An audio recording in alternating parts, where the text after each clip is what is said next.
오늘은 쇠도끼를 떠오르게 하고 이 제목으로 하나님 말씀 전하겠습니다. 쇠도끼 하니까 생각나는 전래 동화가 있죠. 정직하고 마음씨 착한 나무꾼이 나무를 베기 위해 도끼질을 하다가 그만 도끼를 연못에 빠뜨립니다. 이 나무꾼은 나무를 베어서 시장에 내다 팔아야 홀 어머니를 복량할 수 있는데 도끼가 물에 빠져 낭패를 당하게 되었습니다. 그래서 엉엉 울고 있는데 누가 나타났어요? 산신령이 나타났습니다. 산신령이 내가 도끼를 찾아주겠다면서 물속으로 들어갑니다. 잠시 후에 물에서 나온 산신령이 금도끼를 꺼내며 물었어요. 이 금도끼가 내 도끼냐? 나무꾼이 아니라고 합니다. 산신령이 다시 물속에 들어갔다가 나오더니 이번에는 실바, 은도끼를 꺼냈습니다. 그러면 이 은도끼가 내 도끼냐? 나무꾼이 대답합니다. 아닙니다. 그것도 제 도끼가 아닙니다. 제 도끼는 쇠도끼입니다. 산신령은 다시 연못으로 들어갔다가 나타났어요. 그렇다면 이 낡은 쇠도끼가 내 도끼냐? 예, 맞습니다. 그 쇠도끼가 바로 제 것입니다. 산신령이 나무꾼을 칭찬합니다. 참으로 정직한 나무꾼이로다. 이 금도끼와 은도끼도 선물로 줄 터이니 가져가거라. 나무꾼은 금도끼와 은도끼를 팔아 부자가 되었고 홀 어머니를 부족함이 없이 봉양할 수 있게 되었습니다. 그 소문이 온 마을에 퍼졌고 욕심 많은 나무꾼의 귀에까지 들렸습니다. 욕심쟁이 나무꾼은 서둘러서 연못으로 달려갔습니다. 그리고는 나무를 베는 척하다가 일부러 쇠도끼를 연못에 빠뜨렸고 엉엉 우는 척까지 합니다. 과연 이번에도 산신령이 나타났고 욕심쟁이 나무꾼의 이야기를 듣고는 연못으로 들어갔다가 금도끼를 들고 나타났습니다. 이 금도끼가 내 도끼냐? 예, 맞습니다. 산신령이 또 물었습니다. 이 은도끼도 내 도끼냐? 예, 맞습니다. 그 은도끼도 제 것입니다. 산신령이 또 물었습니다. 이 쇠도끼도 내 것이냐? 예, 그 쇠도끼도 제 것입니다. 욕심쟁이 나무꾼은 금도끼, 은도끼, 쇠도끼를 모두 갖게 될 생각에 좋아서 어쩔 줄 모릅니다. 그때였습니다. 산신령이 버럭 화를 내며 욕심쟁이 나무꾼을 꾸짖었습니다. 내 이놈! 욕심에 눈이 어두워 거짓말을 하다니 너에게는 이 쇠도끼도 아깝다. 그리고는 금도끼와 은도끼는 물론 쇠도끼까지 가지고 연못으로 사라졌습니다. 온종일 기다려 보았지만 산신령은 나타나지 않았습니다. 결국 그 나무꾼은 욕심 때문에 쇠도끼까지 잃어버리게 되었습니다. 예나 지금이나 욕심을 부리는 것은 결코 좋지 않습니다. 주일날에도 말씀드렸지만 욕심은 죄를 잉태할 뿐입니다. 지금으로부터 약 2800년 전 이스라엘에서도 쇠도끼로 나무를 베다가 물에 빠뜨리는 일이 있었습니다. 본문 1절로 2절입니다. 선지자의 제자들이 엘리사에게 이르되 보소서 우리가 당신과 함께 거주하는 이곳이 우리에겐 좁으니 우리가 요단으로 가서 거기서 각각 한 제목을 가져다가 그곳에 우리가 거주할 처소를 세우사이다. 엘리사가 이르되 가라 하는지라. 열왕기하 4장에 따르면 엘리사는 길갈에 선지 학교를 세워서 제자들을 길러내고 있었고 때론 그곳에서 제자들과 함께 거주하며 지내기도 했습니다. 지난번에 엘리사가 들호박을 끓이던 솥에 가루를 넣어 독을 없앴고 또 보리떡 20개로 배불리 먹고도 남는 기적을 행한 곳이 바로 그 선지학교였습니다. 그 기적의 소문 때문인지 선지학교에 제자들이 대거 몰렸고 이제는 다 함께 거주하기는 그곳이 좁게 되었습니다. 그래서 제자들이 엘리사에게 이곳이 좁으니 선지학교를 요단으로 옮기자고 했습니다.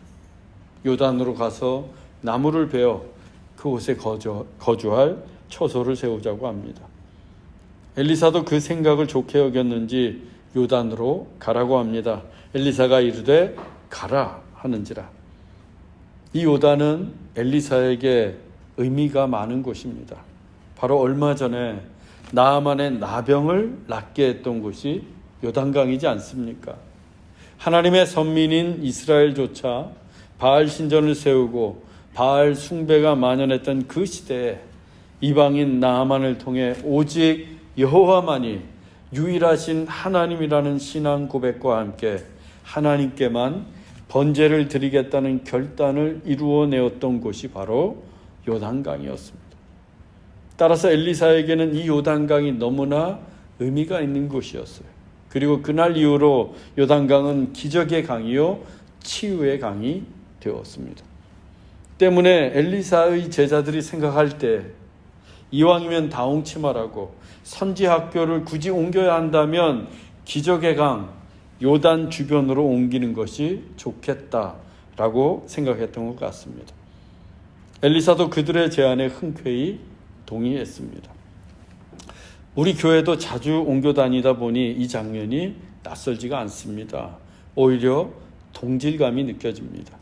하나님이 우리 교회도 새로운 예배처소, 이 요단과 같이 의미 있고 요단강처럼 기적과 치유가 역사하는 곳으로 인도하시기를 소망합니다. 본문 3절로 4절입니다. 그 하나가 이르되 청하건대 당신도 종들과 함께 하소서 하니 엘리사가 이르되 내가 가리라 하고 드디어 그들과 함께 가니라. 무리가 요단에 이르러 나무를 베더니. 선지자의 제자 중 하나가 엘리사에게 요단으로 함께 가자고 청을 합니다. 당신도 종들과 함께 가소서. 길갈의 선지학교의 제자들이 크게 늘었던 것은 엘리사가 그 학교의 스승으로 있었기 때문입니다.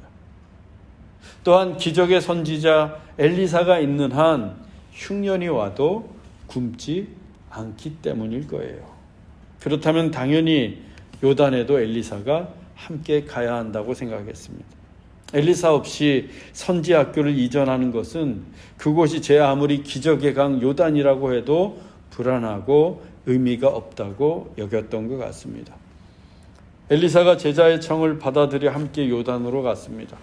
그리고 요단에 도착한 제자의 무리가 나무를 베기 시작합니다. 그런데 예상치 못한 일이 생겼습니다. 본문 5절입니다.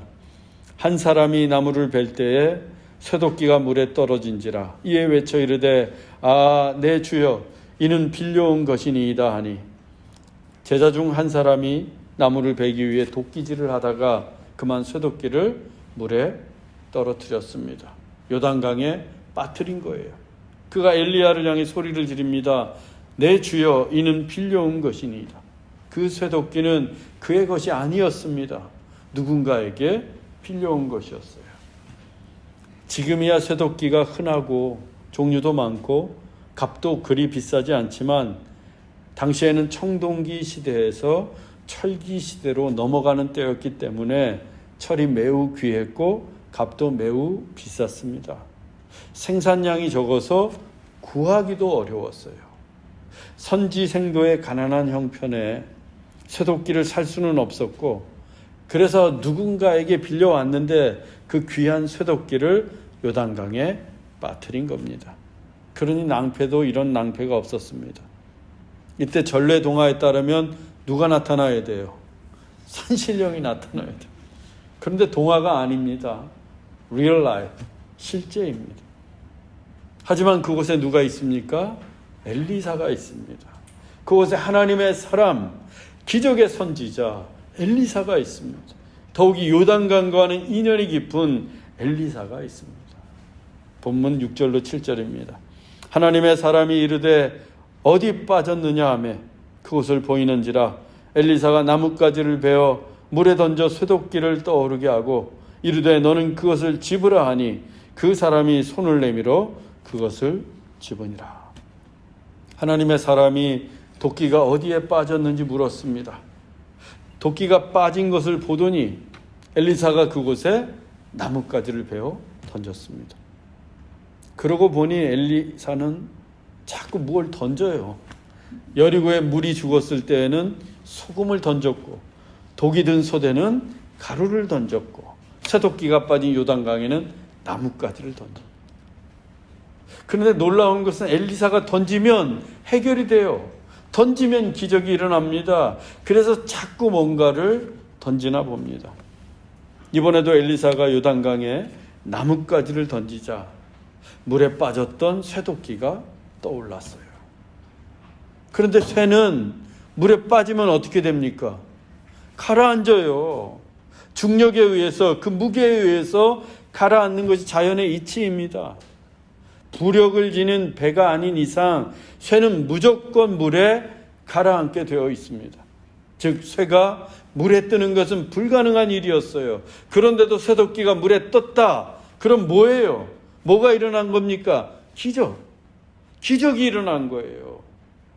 엘리사가 무엇을 던져도 소금을 던지든 가루를 던지든 나뭇가지를 던지든 기적이 일어납니다. 왜? 엘리사가 하나님의 사람이기 때문입니다. 하나님의 사람이 전하는 말은 곧 하나님의 말씀이라고 했어요. 따라서 하나님의 사람이 행하는 일은 곧 하나님이 행하시는 일입니다. 엘리사가 행한 기적은 곧 하나님이 행하신 기적입니다.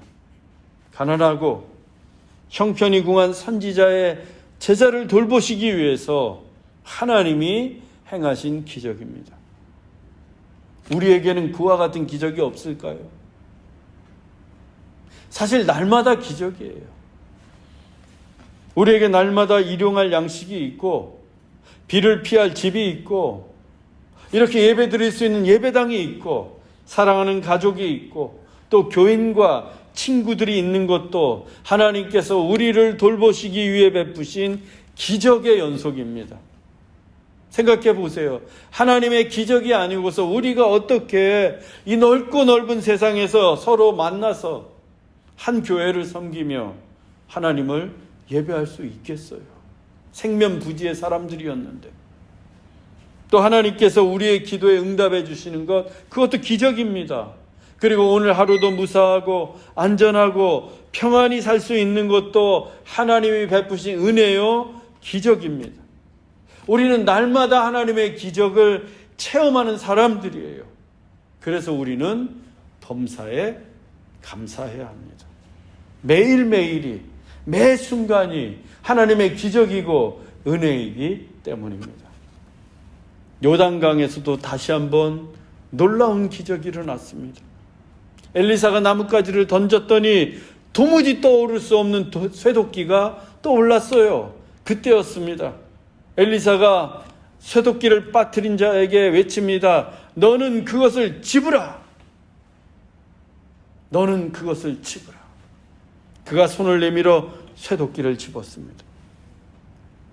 쇠도끼가 물에 떠올랐으면 집어야 돼요. 집어야 됩니다. 멀뚱멀뚱 쳐다만 본다거나 하염없이 기다릴 게 아니라 재빨리 집어야 돼요. 그렇지 않으면 쇠도끼가 다시 가라앉을 수도 있어요. 얼른 집어야 합니다. 다시는 기회가 없을 수도 있어요. 그리고 그 떠오른 쇠도끼를 집을 때 그 기적이 내 기적이 되는 거예요. 쇠도끼를 집어야 기적을 붙들게 되는 겁니다. 만일 그 쇠도끼를 놓쳤다면 더 이상 기적이 아닌 거예요. 기적의 현상은 있었는지 몰라도 그에게 기적은 아니었습니다. 하나님이 우리에게 기적을 베푸실 때 우리도 붙잡아야 돼요. 기적의 순간을 재빨리 붙들어야 합니다. 그래야 그 기적이, 하나님의 기적이 나의 기적이 되는 거예요. 12의 혈루병을 앓는 여인이 사는 마을에 예수님이 오신다. 예수님이 오시는 것 그 자체로 기적이에요. 유대 땅에 얼마나 많은 마을과 동네와 사람들이 있습니까? 예수님은 어디든 자유롭게 다니실 수 있습니다. 그런데도 혈루병을 앓는 여인의 마을에 가신 것은 그녀에게는 기적이에요. 기적입니다. 기적 같은 일이 일어난 겁니다. 그때 여인이 어떻게 했어요? 예수님의 옷자락을 붙잡았습니다. 기적처럼 오신 주님의 옷자락을 붙잡았어요. 그때 그녀의 혈루가 그치는 기적이 일어났습니다. 하나님의 기적이 그녀의 것이 되었어요. 그 순간에. 만일 그녀가 예수님의 옷자락을 붙들지 않았다면 그와 같은 기적은 일어나지 않았습니다. 기적으로 오신 예수님을 붙들어야만 나에게도 기적이 일어나는 거예요. 예수님이 찬양 중에 임하십니다. 성령님이 찬송 가운데 임재하세요.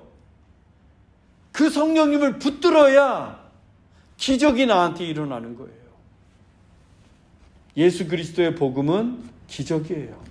기적 중의 기적입니다. 죽을 수밖에 없는 죄인이 구원받고 영생하는 것 얼마나 놀라운 기적입니까? 그런데 그게 모두에게 기적이 아니에요. 예수 그리스도를 믿고 영접하고 주님을 붙드는 자에게만 기적입니다. 복음을 붙들 때에만 구원과 영생의 기적이 이루어지는 거예요. 여러분은 다 그 기적을 붙든 사람들입니다. 사랑하는 형제자매 여러분, 하나님은 오늘도 우리에게 기적처럼 오시고 기적을 베풀어 주십니다. 예배를 통해서, 찬양을 통해서, 기도를 통해서, 그리고 우리의 삶의 모든 순간순간마다 기적처럼 오셔서 기적을 베풀어 주십니다. 그 기적의 순간들, 그 기적의 사건들, 그 기적의 시간들을 붙드십시오. 기적처럼 오신 주님을 붙드십시오. 그래서 하나님의 기적이 나의 기적이 되고 하나님의 기적의 시간들이 우리의 삶이 되기를 주 예수 그리스도의 이름으로 축원합니다. 기도하겠습니다. 사랑의 하나님, 날마다 기적과 은혜를 베풀어 주시니 감사합니다. 기적처럼 다가온 주님과 기적의 순간들을 붙들게 하옵소서. 늑장 부리지 말고 미루지 말고 온 힘을 다해 그 기적의 시간을 붙들게 하옵소서. 그래서 하나님의 기적이 나의 기적이 되고 하나님의 기적 같은 시간이 우리의 삶이 되게 하옵소서. 길이요 진리요 생명이신 예수 그리스도의 이름으로 기도하옵나이다. 아멘.